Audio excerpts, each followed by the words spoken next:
to how robust it is, and it doesn't, it doesn't speak to we need a rate cut tomorrow. We're not going to get one, but it only speaks to a rate cut if they in fact start to shrink the balance sheet. That's the only way that I see them cutting rate.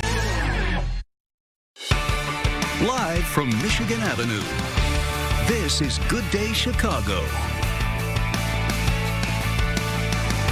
Good morning and welcome to Good Day Chicago. I'm Brian Jackson. Here's a look at the stories we're following this morning. The Metra Southwest service line is set to resume a little bit later this morning following a train derailment. A family in Aurora claims a student is being treated for bruises and head injuries following an anti-ice school walkout. And taking a live look outside this morning, Mike says we're in for another mild day of temperatures.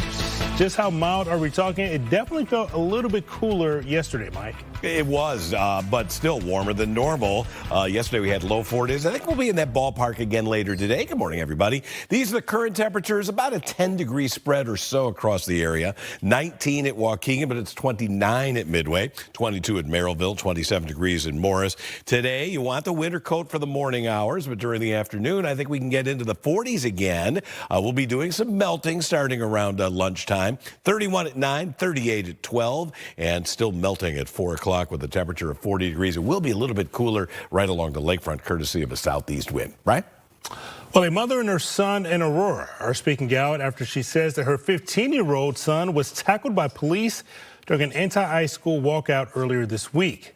The family of Yuval Soto, who happens to be an East Aurora High School student, says that he was part of a peaceful protest on Monday when officers knocked him to the ground. His mother claims that he was rushed to the hospital and treated for bruises and head injuries.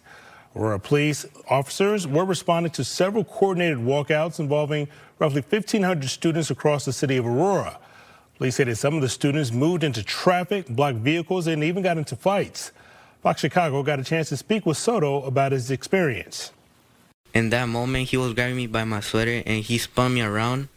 Then some random officers tried to they came out of nowhere and just tackled me to the ground. They were putting all their weight on me and I couldn't breathe. I told them get off me because I couldn't breathe at all. I couldn't breathe. I just woke up and then they grabbed me. They put me back in the back of the van. Perez was one of 3 teenagers arrested during the walkout. Students and community members are now demanding that the Aurora Police Department to drop all charges against the teens and to have accountability for the officers. Crews are working fast to restore the Metra service on the Southwest service line following a train derailment near Chicago Ridge. It happened between Ridgeland and Central Avenue yesterday. The train operated by CSX had 10 cars derail. The service is expected to resume later this morning at 5 a.m. Crews from both Metra and CSX worked together to remove debris from the area. Officials say the CSX also took damage from the incident.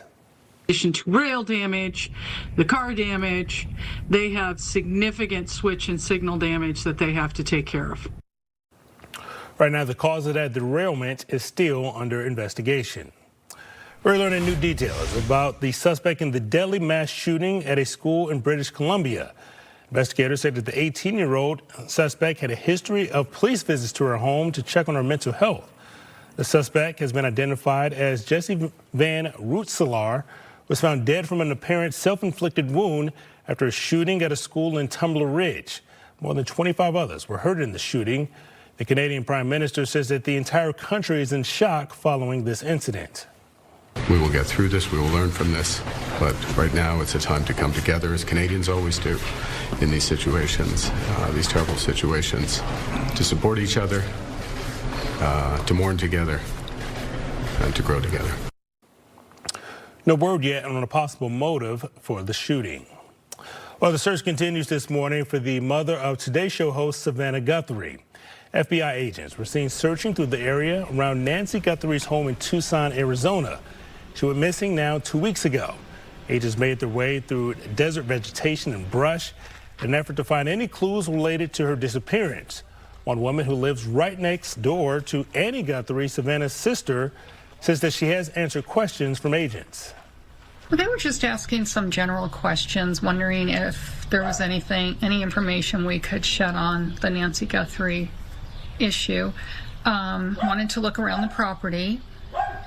and asked about cameras and such. Since Nancy Guthrie went missing, the Pima County Sheriff's Department says that they've received roughly 18,000 tips in connection to that investigation. A Chicago man is sentenced to life in prison for a 2020 double homicide in Chinatown. Prosecutors say that 26-year-old Alvin Thomas approached two men and two women in a parking lot of an apartment complex in Chinatown. They say that he tried to rob all of them and shot the men who resisted.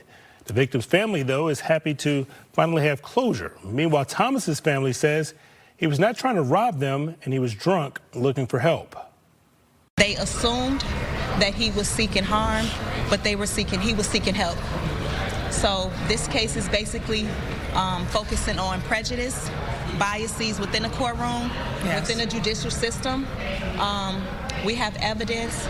There are transcripts. There's video that corroborates Alvin's story. Finally, I can tell my late husband somewhere up there that we did it. And finally, we got justice. Finally, that's a closure. And finally, I can turn the page and start a new life. Thomas's family says neither family won in all of this and suggested that they will appeal. Time is running out for Congress to figure out funding for DHS before the agency runs out of money. Democrats appear prepared to let the government shut down if they cannot get reforms from ICE and Border Patrol. Republicans say the Democrats' demands are a wish list of non-starters. And they say that ICE has already been fully funded through the rest of the Trump administration. Get rid of the masks. They don't need to be dressed like tactical operators in Fallujah. Should be wearing name tags. Use of force, criteria that they have, their standard operating procedures needs to be overhauled as well. If their policies were enacted, we would just have open borders, we'd have open, unimpeded immigration, and that is not what the American people voted for. A test vote scheduled for today is expected to provide more clues on where lawmakers go from here. A love story is unfolding on paper in Chinatown as it is told through intimate love letters exchanged between two community leaders. The Chinese American Museum of Chicago named the collection All My Love. It is how Bernie and Albert Wong signed their love letters. They're well known throughout Chicago, but what wasn't known is how their young love developed over the course of 300 letters donated to the museum following their death. The daughter, Jacinta Wong, read the letters for the very first time as that exhibit was being put together. They were in Mom's closet, and she would pull them out when she was ill, when she was going through her cancer treatments. So I knew they existed. I've never read them before. I think that it's important for people to really get a good idea of, what Chinese immigration and love looked like back at the time. They always were very, clear that they were a staunch couple, but, the romantic side of it doesn't really, relate when you're their child. That exhibit opens this weekend just in time for Valentine's Day. The Cubs and pitchers and catchers reported for day one of spring training. Mike, how are both teams looking so far? Warmer than here, right?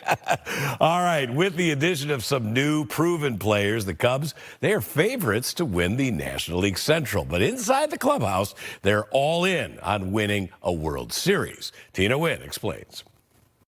The Cubs once again head into the season with their sights set high. After a heartbreaking exit in the NLDS, the message in the clubhouse has been clear. This group wants to accomplish more. The Cubs have been busy in the offseason reshaping their bullpen, adding Edward Cabrera to their rotation, and signing two-time World Series champ Alex Bregman to the roster. The journey now back to the postseason begins. Everybody in this industry wants expectations. You work hard to get expectations, and that's what I can refer to. You work really hard to build a roster that has expectations. You work really hard to get on a team that has expectations. So that's what we want. Sometimes I think there's this misnomer with that. So we're truly excited that we have expectations. It's not easy to get them, and so you work hard to get them. It's the same as last year. It's to win a World Series. That's the expectation we hold ourselves to. If you're in here and you don't want that, you got to take a look in the mirror. Well, day one of spring training for the Cubs has officially wrapped up. We also got the chance to catch up with Cubs president Jed Hoyer. Take a listen. What excites you the most about this team heading into the season? I think you said it earlier. I think we talked about unfinished business. Okay. In my career, some of the best seasons have come after good postseason runs, but ones that fell short. I think there's a level of hunger here that you feel. They got a taste of it last year. Fell short against the Brewers in Game 5. And so I think that, to me, is really important. That's what you feel here. There's an excitement and an energy that they know we have a good team. Yeah. They know that the guys are back together. But also, let's go further next year. And I think that's really important. Like I said, some of the best teams have been around suffered bad defeats the year before and rebounded really well. And so it adds a hunger and an excitement and an urgency to camp that I think doesn't happen otherwise. For more on our conversation with Jed Hoyer, head on over to our YouTube channel at fox32chicago.com. Reporting in Mesa, Arizona, I'm Tina Nguyen, Fox Chicago Sports. Interesting, she had on a jacket there, and then part of the interview is a sleeveless. They're in the 70s in Arizona. Today, it's a chilly morning out there, but we have another nice mild finish on the way. But the real warm-up starts tomorrow.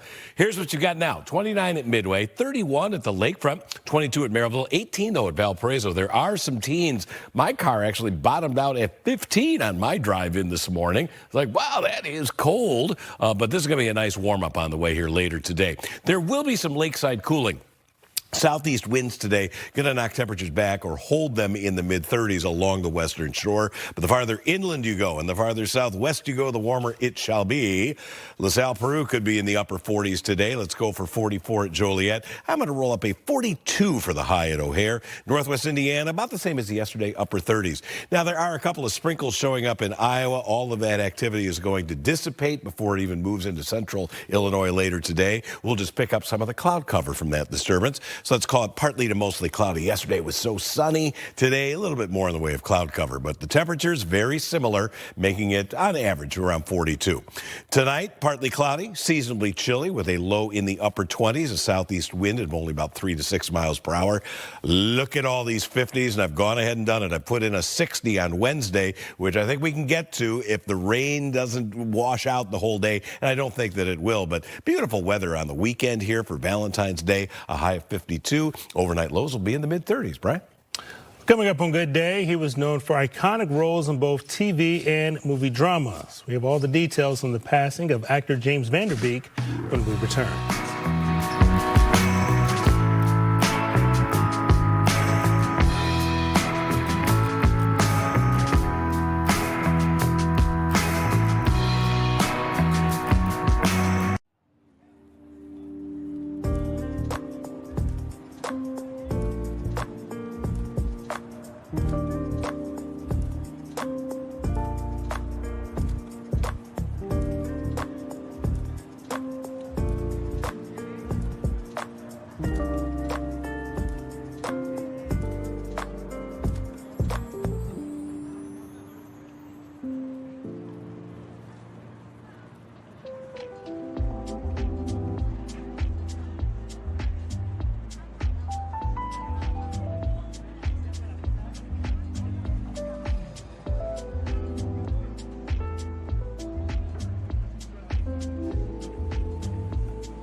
Mall. Here's a look at some of our top stories this morning. Crews are working fast to restore Metra service on the Southwest Service Line following a trailing derailment near Chicago Ridge. It happened yesterday between Ridgeland and Central Avenue. That service is expected to resume later this morning at 5 a.m. A mother and her son in Aurora are speaking out after she says that her 15-year-old son was tackled by police during an anti-ICE school walkout earlier this week. The family of Yuval Perez Soto says that he was part of a peaceful protest on Monday when officers knocked him to the ground. He was one of 3 teenagers arrested during the walkout. The Chinese American Museum of Chicago is showing off its new collection called All My Love. It tells a love story between Bernie and Albert Wong and how they met. They exchanged 300 love letters, which was donated to the museum following their deaths. Time is now 4:46 this morning. Hollywood is remembering the life of actor James Vanderbeek, who died following a battle with colorectal cancer. He's best known for playing Dawson Leary on Dawson's Creek through his run from 1998 until 2003. During those years, he also established himself on the big screen with roles including Varsity Blues, Texas Rangers, and The Rules of Attraction. He had been open about his battle with stage 3 colorectal cancer, sharing his diagnosis in November of 2024. Vanderbeek is survived by his wife, Kimberly, and their 6 children. He was 48 years old. A Chicago woman who was shot 5 times by a Border Patrol agent is now fighting for the release of all evidence in her case. The attorney for Miramar Martinez wants to use body camera video as proof that the agent lied. Last October, Agent Charles Exum steered his vehicle into Martinez's car, then shot her 5 times. The government called the teaching assistant with no criminal record a domestic terrorist and charged her with ramming. Exum told the FBI that all 5 shots went through the windshield, but ballistics show that 3 hit the passenger side and 1 in the back. 4 hours later, Commander Greg Bovino emailed Exum praising him for his excellent service. Martinez's attorney says that the timing raises questions. The chief of Border Patrol, while Miramar's in the hospital hooked up to IVs, hopefully going to survive, is emailing the agent saying, good afternoon. I'd like, of all the things, right? I'd like to extend an offer to extend your retirement by age 57. So what message does this send to all the agents, okay? If you shoot a protester while you're wearing the Border Patrol uniform, the first thing you're going to get within 4 hours of the shooting, first of all, there will be no investigation. Second, there'll be no administrative review. DHS now has 6 months to respond to the complaint. If they don't, she will be able to move forward with the lawsuit. There's now more affordable housing available in Humboldt Park. Ribbon cutting was held for the new building in the 1200 block of North California Avenue. It was hosted by the Hispanic Housing Development Corporation. This $32 million project included multiple apartment units, a laundry facility, a community room, and even bike storage. This project is representative of what it means to truly take care of families, to be able to meet them where they're at, to provide wraparound services. All 40 units will be affordably priced for families of 4, earning up to $78,000 a year, including some deeply affordable units serving families earning less than $36,000 a year. The building was designed by the architectural group Design Bridge and paid for by both private and public groups. That was now 4:48. We mentioned they're going to have a bike room in that new affordable unit. Is this going to be a good day to ride your bike out there, Mike? I know there'll be some people out there doing it. It's kind of cold, though, this morning, Brian. Good morning, everybody. We do have a few spots that are in the teens, and I strongly recommend the winter coat for the youngsters out there and oldsters alike. But temperatures are going to warm up pretty nicely. Away from the lake, we're going into the low 40s today, and the farther southwest you go, the warmer it will be. But the kids definitely want a winter coat this morning. It'll be thawing, though, by lunchtime, 38 degrees. And then at 3 o'clock for the ride home, some sunshine and a temperature of 42. Not too shabby here for Abraham Lincoln's birthday. We'll celebrate President's Day on Monday. We have 31 right now along the lakefront, but it's only 19 at Waukegan, 18 at Valparaiso in Michigan City. Joliet and Aurora both coming in with a 23-degree temperature. There is some rain out in Iowa. That not all of that's even reaching the ground, and it's going to be a miss off to the southwest of us as it runs into very, very dry air. We will pick up a little bit of cloud cover here, but that's it. High pressure in control of our weather, and as as it drifts off to the south of us, it will start to generate more of a southerly flow, and that means even warmer temperatures tomorrow. Now, there is a bigger storm system. It's going to be crossing the southern portion of the country, and some of that rain is going to make it into central Illinois over the weekend, but that is going to stay out of Chicagoland and only bring rain downstate. 42 today, partly to mostly cloudy skies. It will be a few degrees cooler at the lake with that southeast wind at 5 to 10. Tonight dropping down to 28 degrees under partly cloudy skies. Brian? Coming up on Good Day, the best squash players are playing in a big tournament here in the Chicago area. We'll hear from the winners from both the men's and women's divisions when we return.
On Fox. Northwestern is getting another massive donation from Chicago philanthropist Neil Bloom. He is donating $50 million to the Bloom Cardiovascular Institute. Northwestern says that the money will expand access to health care by bringing new tech and innovative therapies. Will also support new research and clinical trials. The money is also going towards increasing the size of the Bloom Heart Hospital. Over the past week, the world's best squash players faced off in a high-stakes showdown here in Chicago. Both the men's and women's finals for this year's Windy City Open unfolded last night. They were held at the University Club of Chicago. The tournament showcases fierce mental and physical competition on a state-of-the-art glass court. The sport continues to explode in popularity. The level of athleticism, if you've never seen squash before, is absolutely astonishing. We're just trying to grow the game. We're just trying to get ready for the LA Olympics in 2028. We want people to just support the game, and I think the game sells itself. Narelle Sherbini took home the trophy in the women's draw, while Mustafa Ustal took the top prize in the men's division. Both winners are from Egypt. Have you played any squash, Mike? I've never in my life played squash. I've played racquetball only a couple times. I played tennis a lot. That was my sport in high school, but I wouldn't even know how to play this game. How about you? Yeah. I've never played it either. It does remind me of racquetball. I'm kind of intrigued by kind of like the glass enclosure that they're playing in. So it looks pretty cool. Like, look, this guy's got a front row seat. It looks like a comfortable. I just wonder, do you hit the other person sometimes? Maybe. It looks like we got to do some research. Yeah, we got to get on the Google machine. We have another mild day on the way today, but it's cold out there currently, and there's still a few spots that have some actual snow cover besides the plowed piles. I showed this map yesterday, and it changed just a little bit yesterday with those low 40s out there. We're looking at maybe an inch or two in parts parts of northwest Indiana, parts of Cook County, and certainly in Lake County, there's an inch or two on the ground.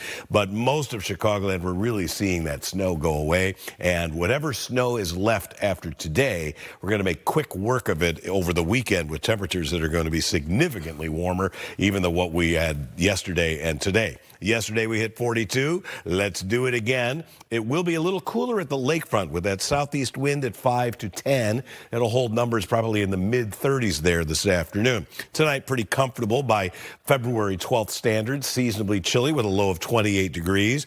So maybe not quite as cold as it is right now.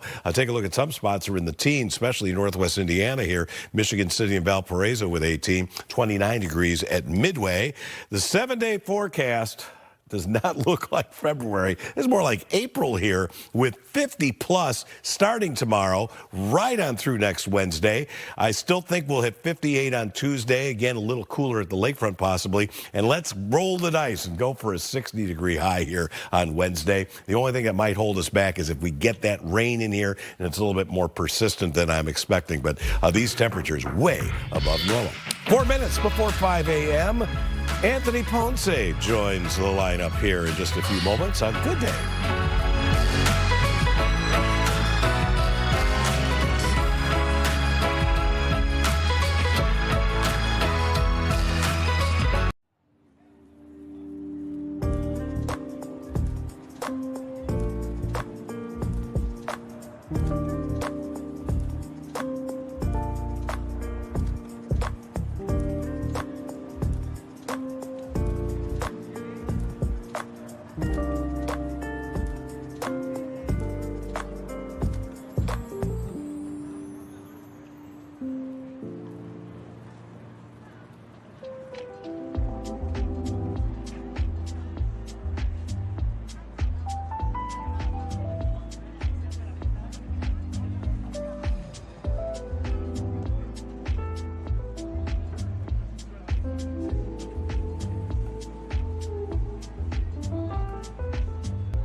Fox Local. Thousands of taxpayers' confidential information was improperly shared with DHS. According to a court filing by the IRS Chief Risk and Control Officer, the agency mistakenly shared immigrant taxpayers' personal information with DHS. It's related to a deal between the two agencies. It allowed the IRS to share information on identities requested by ICE. The IRS says that it only found 47,000 of the more than 1.2 million names requested. The House votes to end President Trump's tariffs on Canada. This joint resolution passed with 219 yeas and 211 nays. Several Republicans joined with Democrats to